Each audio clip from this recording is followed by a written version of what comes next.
నమస్కారం. నా పేరు శ్రీరామ్ శర్మ. అమెరికా నుంచి ఇల్లీగల్గా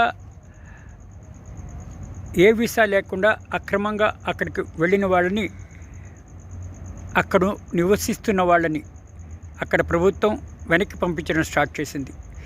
ఈరోజు దాకా 4 విడతలుగా అమెరికా నుంచి భారత్కి వెనక్కి పంపించేసింది. వాళ్ళందరికీ ఎటువంటి వీసాలు, వ్యాలిడ్ వీసాలు లేవు. వాళ్ళు అక్కడ వెళ్ళి ఇల్లీగల్గా స్థిరపడడానికి ట్రై చేస్తున్నారు. అటువంటి వాళ్ళని గుర్తించి పట్టుకుని బలవంతంగా విమానాల్లో ఎక్కించి వెనక్కి పంపించేయడం స్టార్ట్ చేశారు అమెరికన్ ప్రభుత్వం.